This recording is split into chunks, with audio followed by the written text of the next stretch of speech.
नमस्कार दोस्तों, मैं विनोद कुमार मिश्रा अपने एम्पैथी एक्सप्रेस में आपका स्वागत करता हूँ।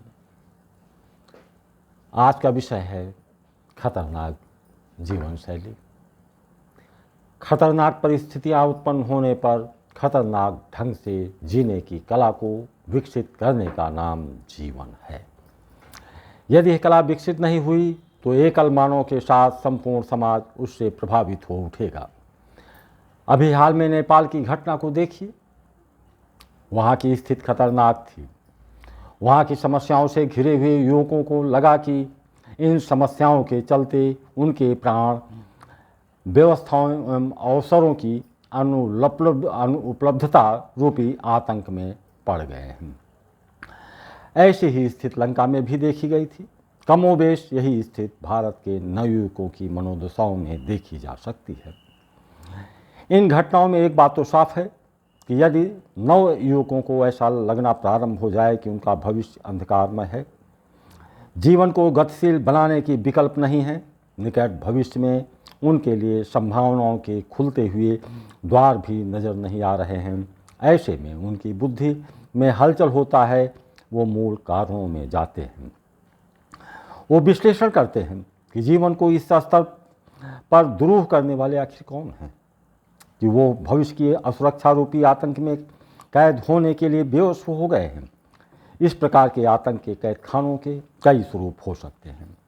ये निर्भर होते हैं उस समाज की संरचना पर, उस व्यक्ति के व्यक्तिगत मूल्यों एवं अनिवार्य आवश्यकताओं की पूर्ति की लालसा। वो समाज सबसे बड़ा संकट किसे मानता है, लेकिन एक सर्वमान्य संकट जिसके चलते जीवन को आगे बढ़ाना और जीवित बने रहना, वो है आर्थिक स्थितियाँ। दूसरा कारण है भावनात्मक संकट। दूसरे प्रकार के संकट हमारी मान्यताओं एवं परंपराओं के वशीभूत होकर अनुभव हम करते हैं। इन पर प्रहार किसी आतंक के प्रहार से कम नहीं होता है, क्योंकि ये सब मामले अत्यंत संवेदनशील होते हैं। हालांकि इन सब के कारक सत्ता में बैठे हुए लोग होते हैं।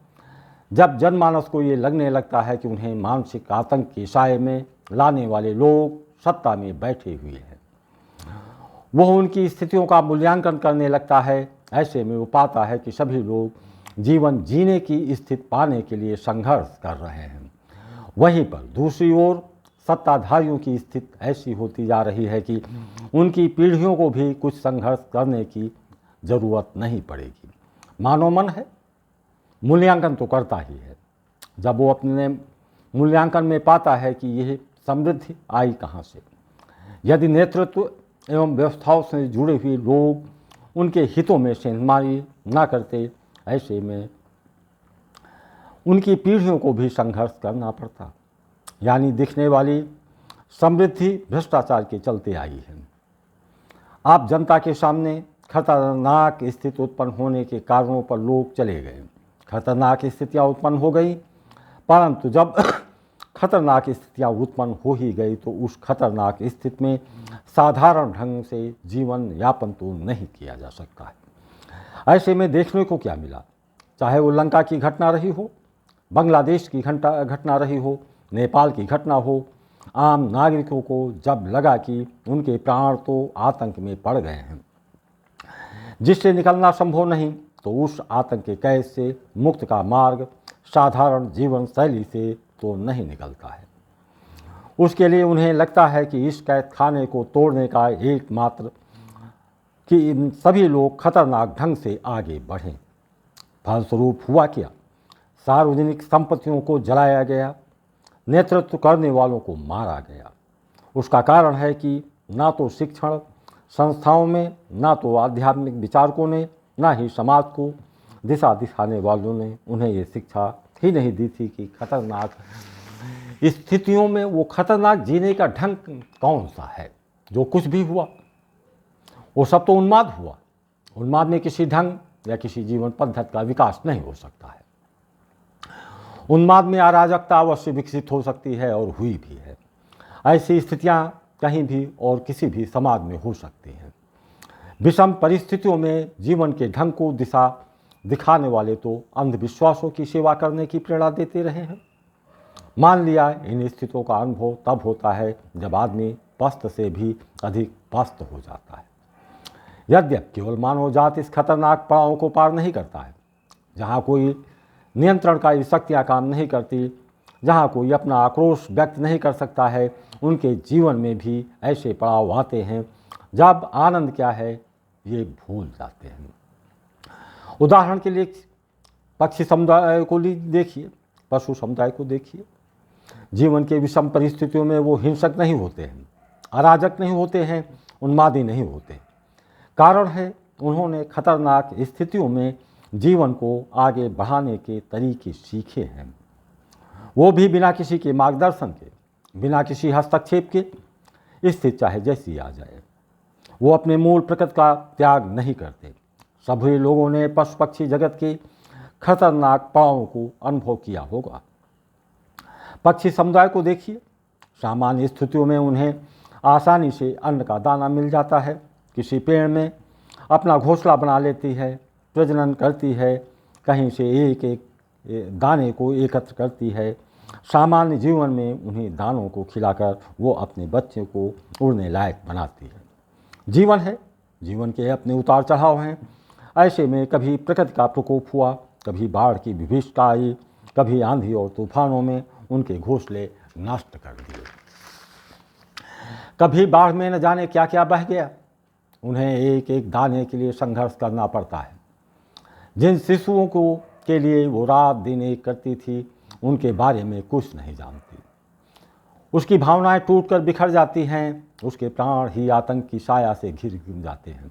आतंक में पड़े हुए प्राणों को लेकर वो आगे बढ़ती है, लेकिन मनुष्य जात जो सर्वोच्च प्राणी होने का दावा करता है, उसने क्या किया? आप में से बहुतेरों ने सुना होगा कि बुंदेलखंड के किसानों ने सूखे के आतंक में जीवन यापन करने के बजाय जीवन से पराजय जोड़कर, अपनी अस्मिता से पराजय जोड़कर मृत्यु का वरण किया है। कुछ छोटे मोटे व्यवसायियों ने भी ऐसा ही काम किया है। बेशक संघर्ष काल में अपनी अस्मिता को बनाए रखना एक चुनौती भरा काम है। इस काल में बहुत से लोग टूटते हैं, बिखरते हैं, हारते हैं, लेकिन जीवन का विकास किस स्तर का है उसकी परख तो ऐसे ही खतरनाक अवधि में होती है। वास्तव में इन स्थितियों में हमने जो कुछ सीखा है उससे वो उबर नहीं पाते। समाज को सिखाने वाले लोग हैं, उन्होंने हमें ये बताया कि समाज के लोगों को ऐसा होना चाहिए। उन्होंने ये नहीं बताया कि जीवन में ऐसा बनना चाहिए। ये होने एवं बनने के भेद के चलते जब स्थितियां पूर्णतया प्रतिकूल हो जाती हैं, तभी नेपाल लंका जैसी तस्वीर बनती है। आदमी उन्मादी हो जाता है, वो हिंसक हो जाता है, वो अपने ही समुदाय को मौत के घाट उतार देता है। लेकिन अन्य प्राणियों में ये तथ्य नहीं पाया जाता है। उसका कारण है कि उन्होंने हमेशा यही सीखा है कि उन्हें ऐसा ही बनना है, इसलिए वो वैसे बने रहते हैं। बात को मालूम है कि जैसे शांतिकाल में वो नफ का सेनापति था, अगर इन खतरनाक वातावरण में भी अपने को संयमित करने में सफल होगा तो आगे भी वो नभ का प्रमुख सेनापति ही बना रहेगा। ऐसी भयावह स्थिति में एक बात दूसरे बात के शिकार करने के बारे में विचार नहीं करता है। कोई भी प्राणी अपने जीवन में जैसा बनने का भाव रखता है उसी भाव में रहता है। शायद मनुष्य जात के अलावा विषम परिस्थितियों में खतरनाक ढंग से जीवन जीने की कला को विकसित कर लिया है, लेकिन मनुष्य जात इसमें अभी बहुत कुछ पीछे है। जय हिंद। आशा है वीडियो पसंद आई हो तो लाइक, सब्सक्राइब और शेयर करना ना भूलें।